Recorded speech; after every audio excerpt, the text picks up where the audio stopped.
Ja, Kettenschaltung ist eh immer ein heißes Thema. Aber ich finde das sehr innovativ, dass sich ein Hersteller um sowas überhaupt Gedanken macht. Kann man sich drüber streiten. Aber ich weiß, dass die Richtlinien, die Fahrradbaurichtlinien, jetzt ist hier ein Countdown, der ist 10 Sekunden. Wenn du dazu mehr wissen möchtest, sprich deinen Fahrradhändler einfach mal darauf an.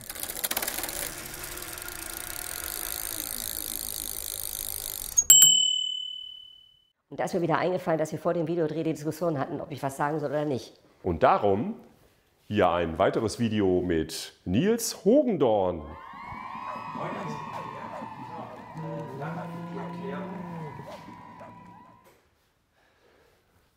Ja, ich weiß, da fällt einem nichts mehr ein, ne? Also darum, ich schwenke einfach direkt. Irgendwas ist hier falsch. Du hast deinen Ton nicht an. Ich dachte, hier ist so ein Ich hoffe, man hört mich trotzdem. Ja! Samstag hatte ich irgendwie so ein Erlebnis und da habe ich so kurz gedacht, jo, alles klar, das kann ich auch im Video sagen. Also wenn du mich Samstag gefragt hättest, welches Fahrrad soll ich mir kaufen und ich wüsste nichts über dich, dann hätte ich gesagt, hier, kauf dir das Stevens e-Triton 7.6.1. Falls du schon Videos kennst von Zweirad Hogendorn, dann weißt du, dass ich das eigentlich gar nicht so verallgemeinert kann. Aber ich sage ja, wenn du mich gefragt hättest, hätte ich jetzt erstmal pauschal das hier gesagt. Weil ich stand da so davor und ich denke so ein geiles Rad, so eine geile Farbe. Die Ausstattung schön, also wirklich so reinweg, durchweg gelungen. Aber nochmal kurz, warum kann man Fahrradkauf gar nicht so verallgemeinern? Das erkläre ich kurz, weil ich habe irgendwann in meinem Fahrradladen herausgefunden, jeder Kunde hat eine gewisse Vorstellung von dem Fahrrad, was er damit machen möchte. Und dann habe ich gesagt, alles klar, wie kann man das denn am besten umsetzen? Fahrräder einstellen und richtig draufsetzen, dass der Sattel passt, dass die Sitzhöhe passt, dass der Lenker und der Abstand passt, sodass es wirklich ideal ist. Und dann zeige ich ein Rad, wo ich diese Einstellung wirklich auch wieder darstellen kann, sodass es nachher passt. Ganz einfach gesagt, wir machen eine bedarfsorientierte Beratung, sodass du wirklich ein Fahrrad findest, das zu deinen Vorlieben, zu deinen Wünschen und auch zu dem Einsatzzweck und darüber hinaus zu den Körpermaßen passt. Darum zur Fahrradberatung immer einen Termin buchen und darum kann ich das mit dem e-Triton auch gar nicht so verallgemeinern, aber trotzdem finde ich es schon sehr cool. Bei anderen Rädern sagen wir immer Cockpit und heute habe ich mir gedacht, wir nennen das Ganze jetzt mal Kommandozentrale, weil irgendwie ist es das ja. Von hier aus steuern wir das gesamte Rad oder einen Großteil des Rades, zumindest die Richtung, die Unterstützungsstufe, die Gangschaltung, wir bremsen, also wir verzögern und ja, mit den Beinen beschleunigen wir wieder. Du siehst hier, also wir gehen mal im Detail durch, hier siehst du das Kiox 300. Besondere an diesem Rad, das Display ist hier nicht mittig auf dem Vorbau zentriert, sondern hier schön an der Seite, unschwer zu erkennen, aber hier in der Mitte, mal gucken, ob ich es rauskriege, dann kannst du hier eine Halterung für ein SP Connect drauf montieren, drauf schrauben und dann kannst du hier in der Mitte dein Smartphone platzieren, weil Kiox 300 ist das Display aus der Smart-Serie oder Smart-System-Serie. Das heißt, du kannst dieses Rad mit deinem Smartphone verbinden, du kannst dich dann auch navigieren über das Smartphone, ja, du kannst es auch komplett ohne nutzen. Also das Smart-System ist nicht zwingend erforderlich, dass du dein Smartphone immer damit koppelst und nutzt, aber du hast hier die Möglichkeit und hier ist sogar ein Vorbau verbaut, auf dem du dein Smartphone montieren kannst. Der ist winkelverstellbar, solltest du jetzt ganz aufrecht sitzen, hast natürlich nicht mal so eine coole Sicht auf dein Smartphone, dann gibt es natürlich auch noch andere Halter, aber ich finde es schon cool, dass die Möglichkeit hier vorhanden ist. Bedieneinheit, die ist einstellbar. Das heißt, du kannst wirklich den Abstand zum Lenkergriff entweder verringern oder vergrößern, sodass du während der Fahrt wirklich komfortabel auch die Remote Control bedienen kannst, ohne dass du den Lenker loslassen musst. Also du bist wirklich ja, sehr sicher unterwegs damit, wenn du es richtig eingestellt hast. Und viele wissen das nicht und darum erwähnen wir das auch nochmal explizit. Du kannst es hier über eine weitere Schraube dann einfach fixieren. Die Schraube ist wirklich nur dafür da, dass das hier fest ist. Einmal eingestellt, einmal festgeschraubt, da leiert nichts aus. Hatten wir das schon? Hatten wir noch nicht. Die Klingel, ich finde, die ist echt laut. Auch wenn sie nur bingt, die macht schon ganz schön Radau. Ich drücke da mal drauf. Eigentlich soll man nicht im Stand schalten, bei einer Kettenschaltung. Und da sind wir auch schon genau dabei. Wir haben hier eine Rapid Fire von Shimano Deore, 11-fach Ausführung. Also du hörst schon, das Rad ist mit einer 11-Gang Kettenschaltung ausgestattet. In dem Fall ist es die Marke Shimano, Modell Deore.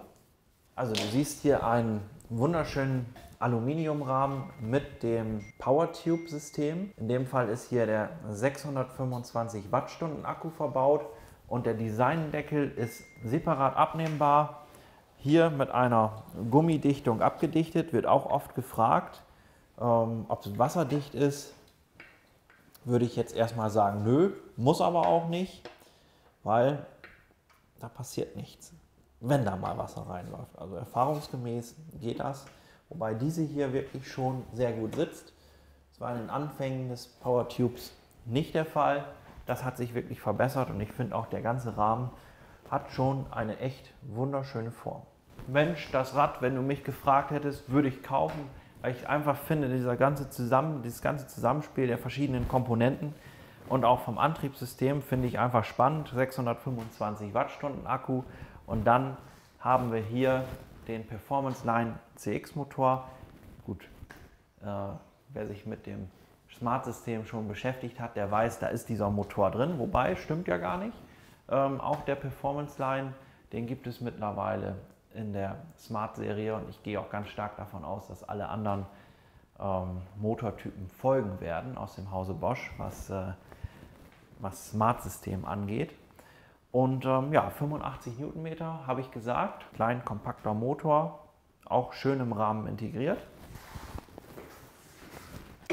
Da sieht man vom Motor nämlich gar nicht mal ganz so viel, weil hier ist ein relativ großes Kettenblatt. Ja, Kettenschaltung, hier hinten ist eine 11-fach-Kassette verbaut und dann siehst du hier noch das Shimano Deore Schaltwerk. Und wie ich finde, in dieser Kombination ein echt grundsolides System. Ihr könnt jetzt auch sagen wartungsarm und ich weiß, da wird jeder sagen, wartungsarm, eine Kettenschaltung im Fahrrad mit Mittelmotor. Eieiei. Oh Gott, soll ich ausmachen? Wollen wir abbrechen? Wir können noch abbrechen. Katastrophe. Aber da bin ich ganz ehrlich, erstmal Kettenschaltung. Wir sprechen ja immer darüber, so ein Rad soll leicht fahren, soll gut fahren, wenn der Motor aus ist. Das kann ich schon mal sagen. Mit ausgeschaltetem Motor läuft die Kettenschaltung wahrscheinlich nahezu am leichtesten. Das ist schon mal, wo ich sage, Pluspunkt. Ob wir ausgeschaltet fahren, wahrscheinlich macht das keiner. Egal, was für eine Schaltung wir haben. Und dann, wenn du da wirklich Angst davor hast, aber das würde ich dir auch bei jedem anderen Rad empfehlen, schließ eine Wertgarantie ab. Und dann brauchst du dir über so einen Verschleiß von Kette Zahnkranz nämlich gar keine Gedanken machen. Weil schließt du einmal ab, bringst dein Rad in die Werkstatt, sollte Kette Zahnkranz wirklich verschlissen sein, dann wird es ausgetauscht. Und du zahlst letztlich nichts, weil du hast ja eine Wertgarantie. Wenn du dazu mehr wissen möchtest, sprich deinen Fahrradhändler einfach mal darauf an. Gucken wir uns einmal an. Wir haben hier auf jeden Fall eine 180 mm große Bremsscheibe. Dann haben wir hier einen Tektro-Bremskolben, also die Bremsanlage ist aus dem Hause Tektro. Und hinten ein 2-Kolben-Bremssattel. Und wenn ich hier Bremsanlage nochmal so explizit erwähne, möchte ich auch noch dazu sagen, dass wir hier wirklich eine schöne, fette 15 mm Steckachse haben. Das habe ich mir mal bei Stevens gewünscht und sie haben es auch umgesetzt. Ich weiß jetzt nicht, ob das mein Wunsch alleine war, aber ich habe immer gesagt, die ganzen Federgabeln, die haben das. Wieso haben wir hinten dann noch so einen 5 mm Schnellspanner? Wollen wir da nicht auch eine schöne Steckachse einbauen? Und vielleicht hat irgendjemand den gleichen Wunsch gehabt oder hat auf meinen Wunsch gehört, hat es dann umgesetzt. Ich finde es super, weil das gibt dem Rad einfach nochmal mehr Steifigkeit, mehr Stabilität. Steifigkeit bedeutet auch immer Vortrieb. Darüber hinaus ist auch das Ausfallende echt wunderschön gelungen, finde ich. Es sieht einfach super gut aus, fügt sich schön in die Form vom Rahmen mit ein. Ja, du kannst es hier im Video nicht von hinten sehen, aber es sind ein paar Verstrebungen verbaut, sodass auch das wirklich ein sehr massives Bauteil ist, weil man sieht das ja, ne? Überall sind hier Schweißnähte, die sehen auch gut aus, sie sind sichtbar, aber hier ist auch wirklich viel Farbe drauf, sodass sie relativ glatt sind. Aber ich finde, das Ganze fügt sich super ins Gesamtbild vom Rad mit ein. So ein Rahmen der wird ja nicht aus einem Guss gefertigt, das sind ja verschiedene Bauteile. Also wir haben hier das Oberrohr, das Unterrohr, das Sitzrohr, dann Kettenstrebe Und dann auch das Ausfallende. Das ist einfach ein extra Teil. Ich gehe da ganz stark von aus, das ist so ein Druckgussverfahren, so wird es hergestellt. Aber wenn man sich die ganze Form mal anguckt, im Detail, ich finde es echt schick. Auch hier mit der Ständeraufnahme wirklich stabil, massiv. Also nicht irgendwie geschraubt und hier noch ein extra Halter und da noch ein Blech. Nö, echt cool gelöst. Bremssattel drauf, Ständer dran befestigt, Hinterradaufnahme und auch die Gepäckträgeraufnahme. Ist alles hier in diesem kleinen, formschönen, sehr gelungenen Bauteil. Aber diese komische Kunststoffscheibe hier, die kann auch weg, oder? Braucht man die überhaupt? Kann man sich drüber streiten. Aber ich weiß, dass die Richtlinien, die Fahrradbaurichtlinien, das hier vorschreiben. Also die Hersteller sind dazu gezwungen, dass diese Räder mit dieser Scheibe ausgeliefert werden. Was du nachher daraus machst, oder ich, können wir uns selbst überlegen. Aber es ist jetzt, um es festzuhalten, für die Betriebserlaubnis und wenn ich sie ausbaue, also es ist egal. Ich verliere damit keinen... Ich glaube, also ich kriege es nicht genau auf die Reihe, weil ich muss mich erst wieder damit beschäftigen. Aber ich wusste das mal, ich glaube, das geht nicht mal um die Betriebserlaubnis. Das ist eine Baurichtlinie. Ja, die man einhalten kann oder nicht. Aber die müssen sie einhalten, ne? Der Hersteller muss sie einhalten. Ich glaube nicht, wenn du das ausbaust, dass die Betriebserlaubnis erlischt. Ja. Ich glaube aber, dass du selber Schuld hast, wenn deine Kette oder wenn das Rad mal umfällt, das Schaltwerk verstellt sich. Ne? Also das ist so Kettenschaltung. Ne? Ja, Kettenschaltung ist eh immer ein heißes Thema. Aber ich bin ganz ehrlich, ein Rad in dieser Kategorie, die Schaltung, die hier verbaut ist, das ist hochwertig, das funktioniert, da brauchst du überhaupt keine Gedanken machen. Und das hält auch. Kettenschaltung, klar, musst du pflegen, muss auch mal gereinigt werden, muss auch mal geölt werden und du musst auch auf deinen Fahrstil achten. Du solltest nicht immer am größten Gang anfahren, aber ganz ehrlich, machst du es bei einer Nabenschaltung, die hält dann auch nicht so lange. Dann gibt es auch wirklich Fahrräder, da hält eine Nabenschaltung, habe ich gelesen, toi toi toi, noch keinen Kunden gehabt, der das hatte. 3000 Kilometer, da war meine Narbe defekt. Naja, wenn man als Fahrradhändler die Kunden vorher aufklärt, wie wir das ja auch machen, dann passiert da auch nichts. Ne? Aber man kennt das ja auch mit diesen Plastikscheiben. Alle Tour de France und Radrennleute, man kennt das ja, die haben ja alle diese Plastikscheibe auf den Rädern. Ja, alle haben die Scheibe. Manchmal haben die sogar so eine ganz große Plastikscheibe. Richtig, ja. Genau, ja. Und wenn wir schon hier hinten uns diese wunderschöne Bremsanlage eine Viertelstunde lang angucken oder noch länger, dann gehen wir jetzt mal nach vorne und schauen uns auch noch mal die Vorderradbremse an. Und auch hier siehst du eine 180 mm große Bremsscheibe. 180 ist, glaube ich, auch der neue Standard. Also eine ganze Zeit lang habe ich oft 160 gesehen und mittlerweile sehe ich nur noch 180. Und das Ganze dann auch kombiniert vorne. Ich meine, ist ja logisch, wenn wir hinten eine Tektro haben, haben wir auch vorne eine mit dem kleinen, aber feinen Unterschied. Dieser Bremssattel ist mit einem Vierkolbensystem ausgestattet. Dann geht es weiter, Bremsanlage. Ich finde, da gehört mehr dazu als Scheibe und Bremssattel.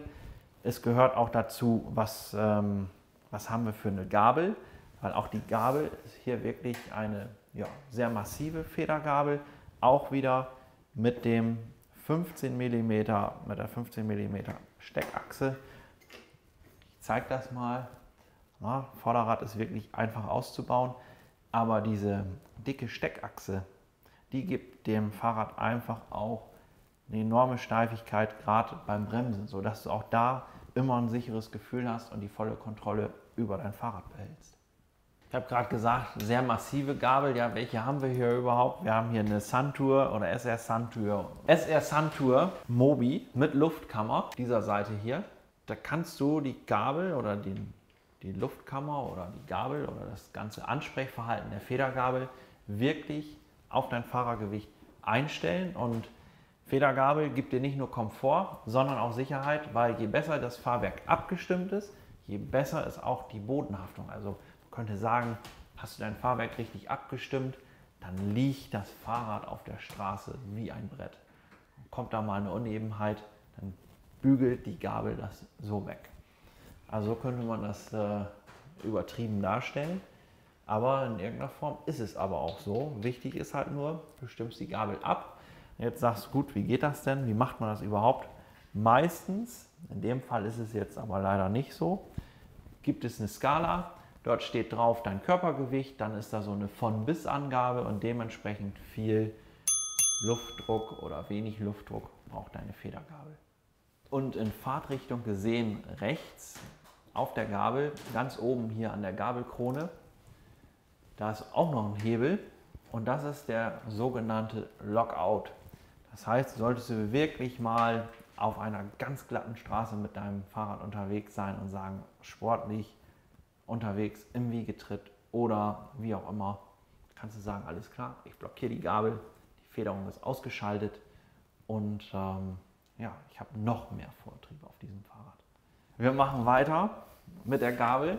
Wir sind noch lange nicht am Ende. Hier haben wir auch noch so einen Pinökel. Wofür ist der? Das ist der sogenannte Rebound. Der Rebound ist die, ich sage mal, Druck- und Zugstufe ist einstellbar bei der Federgabel. Das ist dann verallgemeinert. Und ich würde es jetzt so erklären, die Druckstufe stellst du ein über den Luftdruck und die Zugstufe stellst du ein über den Rebound. Und der Rebound, wenn du den einstellst, dann merkst du, also du merkst auf jeden Fall die Geschwindigkeit des Wiederausfederns. Also auch das ist wieder anpassbar an dein, ja, wie soll ich das sagen, Fahrverhalten und auch Fahrgefühl. Auf geht's, aber als allererstes Licht an. Ist das Licht schon an? Nee. Jetzt. Jetzt ist das Licht Ja. an. Und schon sind wir beim Scheinwerfer. Und hier siehst du einen Scheinwerfer aus dem Hause Busch und Müller. Und ich finde es super. Stevens aus Hamburg, Busch und Müller aus Meinerzhagen. Dieter sagt jetzt gleich am. Ja, richtig. Meinerzhagen am Rhein, ne? Kennt man ja. IQ-XS. Ich möchte ihn noch mal ein bisschen expliziter erwähnen. 80 Lux haben wir hier auf jeden Fall. Und was ganz interessant ist, ich habe es vorher auch noch nie gehört bei irgendeinem anderen Hersteller und ich finde es aber trotzdem nach wie vor interessant und auch wichtig, dass es sowas überhaupt gibt. Dieser Scheinwerfer hat den Zusatz Friendly. Und Dieter, weißt du noch, was Friendly bedeutet? Ja, 20. Englisch habe ich aufgepasst. Friendly. Ach so, Wendy? Friendly. Nö. Friendly. Also Ja, nee, wie freundlich. Aber warum? freundlich. Hallo, Der ich bin Dieter. Wer Scheinwerfer, bist du denn? Friendly. könnte man meinen, Scheinwerfer, die sind freundlich. Also 80 Lux, das macht im Dunkeln schon echt Spaß. Aber der Zusatz Friendly hat jetzt nichts mit dem Licht oder mit der Lichtstärke zu tun, sondern mit dem Scheinwerfergehäuse. Und das ist aus voll kompostierbaren Ja. Kunststoff. Ich finde das sehr innovativ, dass sich ein Hersteller um sowas überhaupt Gedanken macht. Ich finde das super. Also großes Lob nach Meinerzhagen an dieser Stelle. Optisch steht dem anderen Scheinwerfer auch nichts nach vom Gehäuse. Ne? Nö.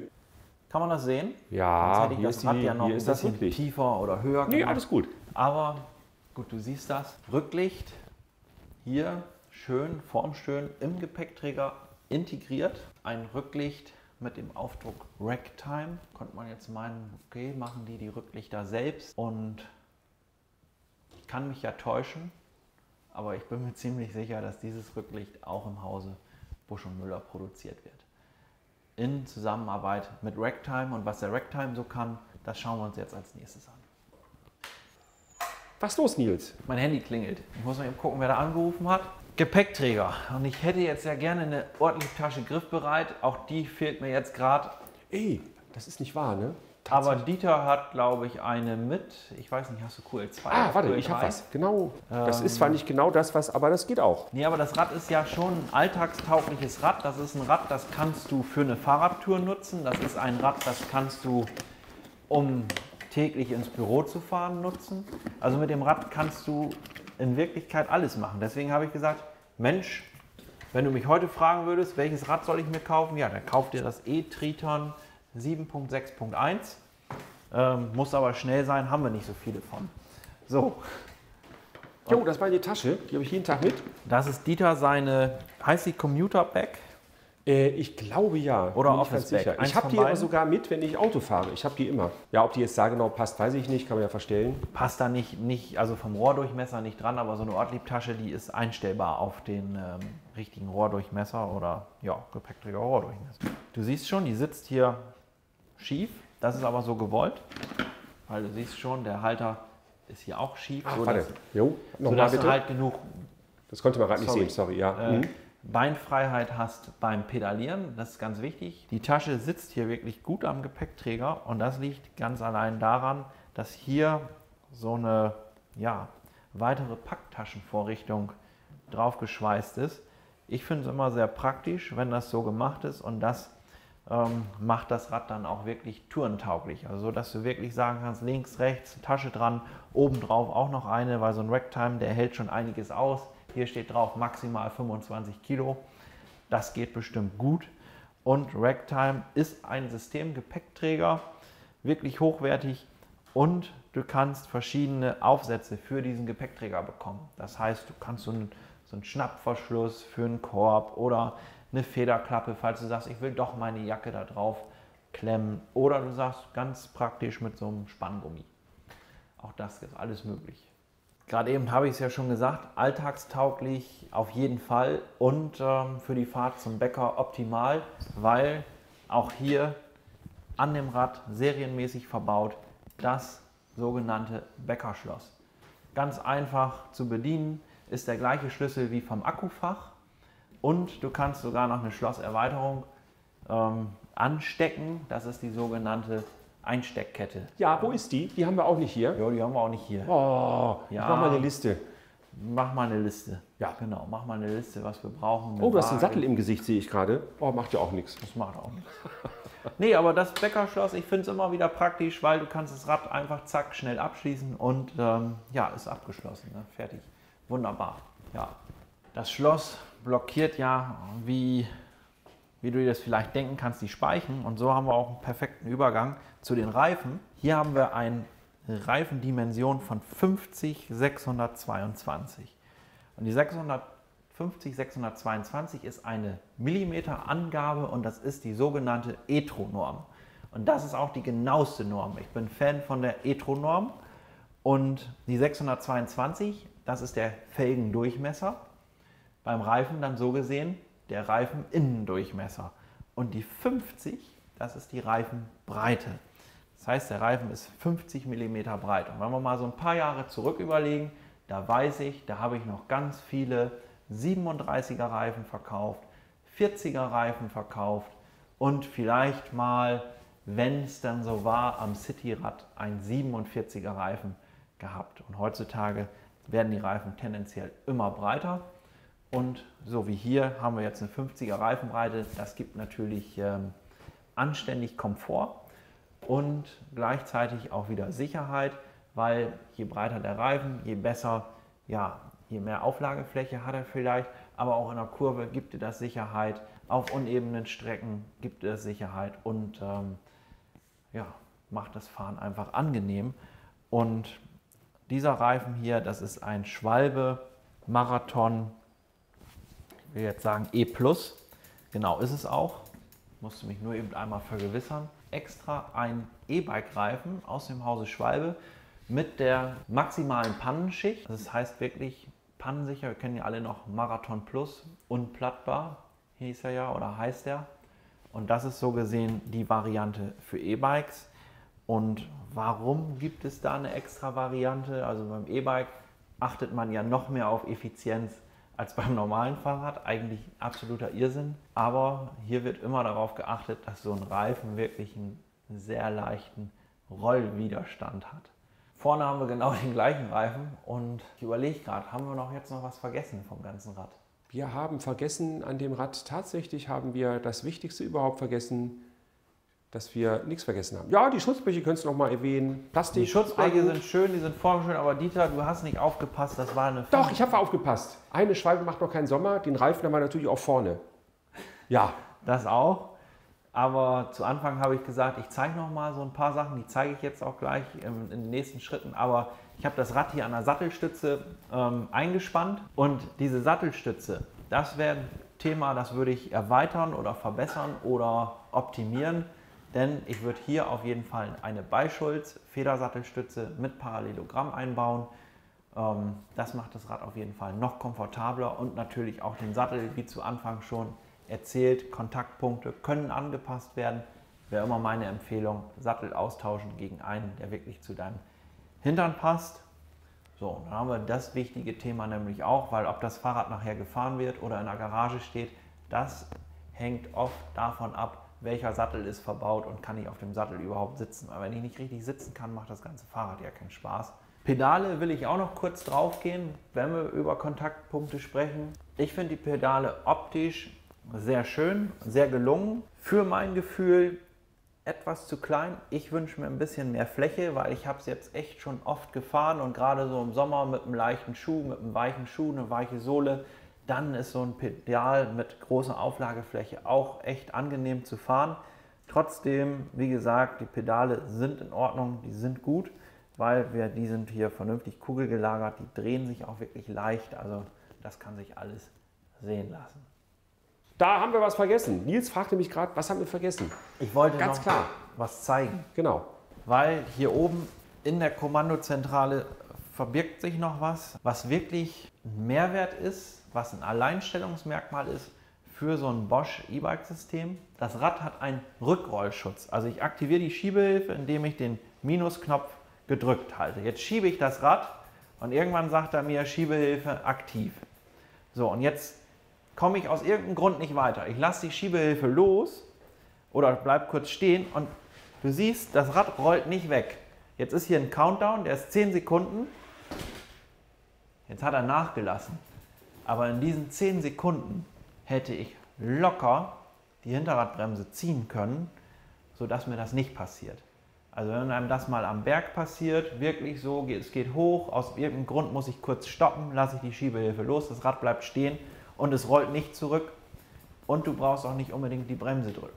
Das ist Stand heute wirklich ein Alleinstellungsmerkmal beim Bosch-System. Ich finde es extrem praktisch, auch wenn man es nicht oft braucht. Es gibt einem irgendwie schon ein sicheres Gefühl und ich finde, es ist sehr, ja, wie soll ich das sagen, fahrerorientiert. Das ist das Stevens e-Triton Ja. 7.6.1. Und wenn dir dieses Video gefallen hat, dann lass einen Daumen hoch da. Wenn du Fragen hast, schreib sie gerne in die Kommentare, dann können wir da vielleicht in einem der nächsten Videos drauf eingehen. Und nicht vergessen, Kanal abonnieren und gut fühlen. Bis zum nächsten Video. Hast du gewusst, dass wir, ach nee, ist er ja gar nicht, bis zum nächsten Video.